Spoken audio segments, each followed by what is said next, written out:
আসসালামু আলাইকুম। আন্তর্জাতিক সংবাদ 24-এ আপনাকে স্বাগতম। শুরুতে সংবাদ শিরোনাম, পরে বিস্তারিত। দখলদার ইসরায়েলি বাহিনী এবং ইরান, হিজবুল্লাহ, হামাস, হুতি যুদ্ধ চলছে। আমাদের হাতে এসেছে ভয়ঙ্কর সব আপডেট। আন্তর্জাতিক সংবাদ প্রথমেই জানিয়ে দেব সংবাদ শিরোনাম।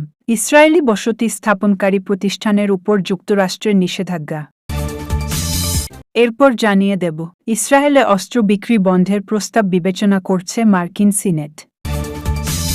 আরও জানিয়ে দেব ইরান ইসরায়েলি শাসক গোষ্ঠীকে কখন তৃতীয়বারের মতো শাস্তি দিবে, এ নিয়ে থাকছে বিস্তারিত। ইরানে পারমাণবিক কর্মসূচিতে হামলার কথা স্বীকার করল ইসরায়েল।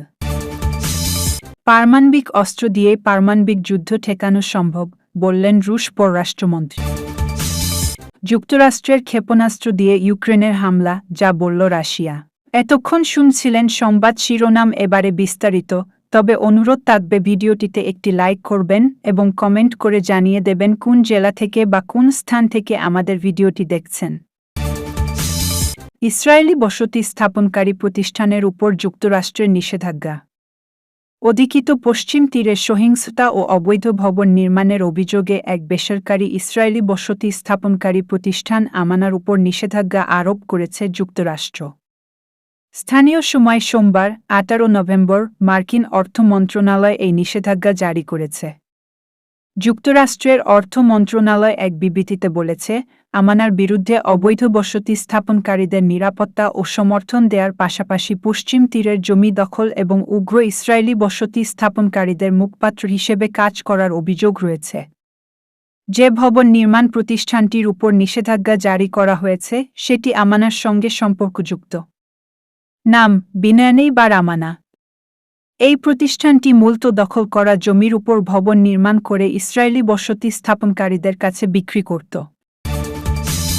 ইসরায়েলে অস্ত্র বিক্রি বন্ধের প্রস্তাব বিবেচনা করছে মার্কিন সিনেট।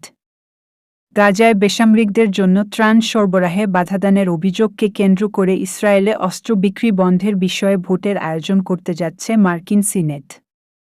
বুধবার 20 নভেম্বর এ বিষয়ে ভোট অনুষ্ঠিত হবে বলে জানিয়েছে ব্রিটিশ বার্তা সংস্থা রয়টার্স। স্বতন্ত্র সিনেটর বার্নি স্যান্ডার্স এই প্রস্তাব এনেছেন। এক বিবৃতিতে তিনি বলেছেন, গাজার যুদ্ধ প্রায় পুরোপুরি যুক্তরাষ্ট্রের করদাতাদের অর্থ ও সরবরাহকৃত অস্ত্র দিয়ে পরিচালিত হচ্ছে। ইসরায়েল মার্কিন অস্ত্র ব্যবহার করে জনবহুল এলাকায় বোমা ফেলে শত শত বেসামরিককে হত্যা করেছে, যা অনৈতিক ও অবৈধ। ইসরায়েলের প্রতি ডেমোক্র্যাট ও রিপাবলিকান উভয় দলের শক্ত সমর্থনের কারণে প্রস্তাবগুলো পাস হওয়ার সম্ভাবনা কম। তবে এটি ইসরায়েলি সরকার এবং প্রেসিডেন্ট জো বাইডেন প্রশাসনকে গাজায় বেসামরিক সুরক্ষা নিশ্চিতে কার্যকর পদক্ষেপ নিতে উদ্বুদ্ধ করতে পারে বলে মনে করছেন অনেকেই। গাজায় 23 লাখ মানুষের অধিকাংশ বাস্তুচ্যুত হয়েছে। খাদ্য সংকটের কারণে পুরো অঞ্চলটি মারাত্মক দুর্ভিক্ষের ঝুঁকিতে রয়েছে। গাজা স্বাস্থ্য কর্মকর্তাদের তথ্য অনুযায়ী 13 মাস ধরে চলমান ইসরায়েলি আগ্রাসনে প্রায় 44,000 ফিলিস্তিনি নিহত হয়েছেন। ডেমোক্র্যাট সিনেটর জেফ মার্কলি ও পিটার ওয়েলচের সঙ্গে যৌথভাবে প্রস্তাবটি দাখিল করা হয়েছে। এতে 120 মিমি মর্টার রাউন্ড এবং joint direct attack munition (JDM) বিক্রি বন্ধের আহ্বান জানানো হয়েছে। অন্যদিকে ডেমোক্র্যাট সেনেটর ব্রায়ান শার্টজ আরেকটি প্রস্তাব এনেছেন, যেখানে ট্যাঙ্কের গোলাবারুদ বিক্রি বন্ধের কথা বলা হয়েছে। জেডিএম, যা বোয়িং কোম্পানি তৈরি করেছে, সাধারণ বোমাকে নির্ভুলভাবে পরিচালিত বোমায় রূপান্তর করার প্রযুক্তি হিসেবে ব্যবহৃত হয়। 23 সালের অক্টোবর মাসে হামাস ইসরায়েলে হামলা চালানোর পর থেকে বাইডেন ইসরায়েলের প্রতি জোরালো সমর্থন জানিয়ে আসছেন। তবে গত মাসে বাইডেন প্রশাসন ইসরায়েলকে সতর্ক করে জানায় যে 30 দিনের মধ্যে গাজায় ত্রাণ সরবরাহের উন্নতি না হলে সামরিক সহায়তা সীমিত করা হতে পারে। সময়সীমা শেষে বাইডেন প্রশাসন জানায়, ইসরায়েল ধীরগতিতে হলেও ত্রাণ সরবরাহের সন্তোষজনক অগ্রগতি দেখিয়েছে। ইরান ইসরায়েলি শাসক গোষ্ঠীকে কখন তৃতীয়বারের মতো শাস্তি দিবে? ইরানের পররাষ্ট্রমন্ত্রী তার দেশে ইসরায়েলের সাম্প্রতিক তথা গত 26 অক্টোবরের হামলা প্রসঙ্গে বলেছেন, ইসলামী ইরান জবাব দেয়ার নিজ অধিকারটি বাতিল করেনি এবং সঠিক সময়েই ওই হামলার উপযুক্ত জবাব দিবে। সাইয়েদ আব্বাস আরাকচি ইরানের ইসলামী বিপ্লবী গার্ড বাহিনী বা আইআরআইজিসির একদল কমান্ডার ও কমান্ড কেন্দ্রের একদল কর্মীর সমাবেশে বলেছেন, ইরান আনুষ্ঠানিকভাবে বিশ্ব সমাজকে জানিয়েছে যে ইসরায়েল সম্প্রতি ইরানে যে হামলা চালিয়েছিল তা একটি নতুন হামলা ও এর জবাব ইসরায়েলকে পেতেই হবে। আরাকচি সত্য প্রতিশ্রুতি ৩ নামক অভিযান বাস্তবায়নের সময় প্রসঙ্গে বলেছেন, গত ১২ মাসে ইরান অত্যন্ত সতর্ক ও কৌশলপূর্ণ আচরণ করেছে এবং ইরানের সিদ্ধান্তগুলো উত্তেজিত ও ভাবাবেগপ্রবণ ছিল না। সত্য প্রতিশ্রুতি ৩-এর ক্ষেত্রেও তাই ঘটবে। ইরানের কূটনৈতিক বিভাগের প্রধান কেবল যুদ্ধের প্রস্তুতিই যুদ্ধ ঠেকাতে পারে এ কথা উল্লেখ করে বলেছেন যে শত্রুরা হুমকি দিচ্ছে তারা প্রতিপক্ষের দুর্বলতার অপেক্ষা করছে, যখন তারা দুর্বলতা বুঝতে পারে তখনই আঘাত করে। তাই যুদ্ধপরিস্থিতিতে খুব সুদৃঢ় ও শক্তিশালী থাকা জরুরি।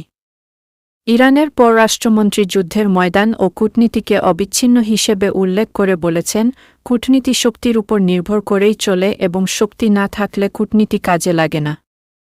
বিশ্লেষকরা বলছেন, ইরান সত্য প্রতিশ্রুতি ১ ও সত্য প্রতিশ্রুতি ২ নামক নজিরবিহীন ২ সামরিক অভিযানে এটা প্রমাণ করেছে যে দেশটি আগ্রাসীদেরকে শাস্তি দেওয়ার ক্ষেত্রে ও নিজ দেশের ভৌগোলিক অখণ্ডতা বজায় রাখাকে সব সময় খুব জোরালো গুরুত্ব দেয়। ইরানের প্রতিরোধমূলক নীতি ইসরায়েল ও তার পশ্চিমা সহযোগীদের হটকারিতা বন্ধ রাখার ক্ষেত্রে পশ্চিম এশিয়া অঞ্চলে আগের মতোই এখনও গুরুত্বপূর্ণ ভূমিকা রাখছে।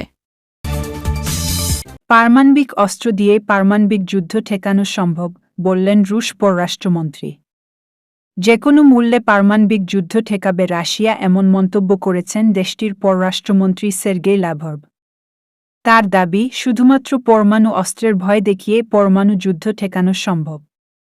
মঙ্গলবার ১৯ নভেম্বর ব্রাজিলের রিও ডি জেনেরিওতে জি-20 সম্মেলনে এমন মন্তব্য করেন রুশ পররাষ্ট্রমন্ত্রী। তিনি বলেন, পারমাণবিক যুদ্ধ যাতে না বাধে সেজন্য যা যা করা দরকার তাই করব। রাশিয়া বিশ্বাস করে পারমাণবিক অস্ত্রই একমাত্র উপায় যা দিয়ে পারমাণবিক যুদ্ধ ঠেকানো যায়। পশ্চিমারা জানে না এমন কিছুই আমাদের পরমাণু নীতিতে সংযোজন করা হয়নি। ভিন্ন কিছু নেই সেখানে। যুক্তরাষ্ট্রের ক্ষেপণাস্ত্র দিয়ে ইউক্রেনের হামলা, যা বলল রাশিয়া।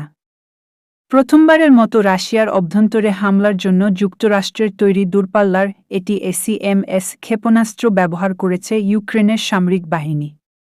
এই হামলা নিয়ে এবার মুখ খুলেছে ক্রেমলিন, যাতে জানা গেছে এ সংক্রান্ত নতুন তথ্য। মঙ্গলবার ১৯ নভেম্বর রাশিয়ার প্রতিরক্ষা মন্ত্রণালয় জানিয়েছে, ইউক্রেনের সামরিক বাহিনী রাশিয়ার ব্র্যানস্ক অঞ্চলে যুক্তরাষ্ট্রের তৈরি একাধিক ATACMS ক্ষেপণাস্ত্র ছুড়েছে, যার মধ্যে কয়েকটি প্রতিহত করা হয়। খবর আটি। প্রতিবেদনে বলা হয়, মার্কিন প্রেসিডেন্ট জো বাইডেন গত সপ্তাহে রাশিয়ার অভ্যন্তরে হামলার জন্য যুক্তরাষ্ট্রের সরবরাহ করা দূরপাল্লার ক্ষেপণাস্ত্র ব্যবহারের অনুমোদন দিয়েছেন। মস্কো এর আগে বলেছিল, পশ্চিমা অস্ত্র দিয়ে দূরপাল্লার হামলা ন্যাটো এবং রাশিয়ার মধ্যে সরাসরি যুদ্ধ বাধাবে। রুশ প্রতিরক্ষা মন্ত্রণালয়ের বিবৃতি অনুসারে, ইউক্রেন স্থানীয় সময় মঙ্গলবার ভোরে ৬টি দূরপাল্লার ব্যালিস্টিক ক্ষেপণাস্ত্র নিক্ষেপ করেছে। এগুলোকে ATACMS ক্ষেপণাস্ত্র হিসেবে চিহ্নিত করা হয়েছে।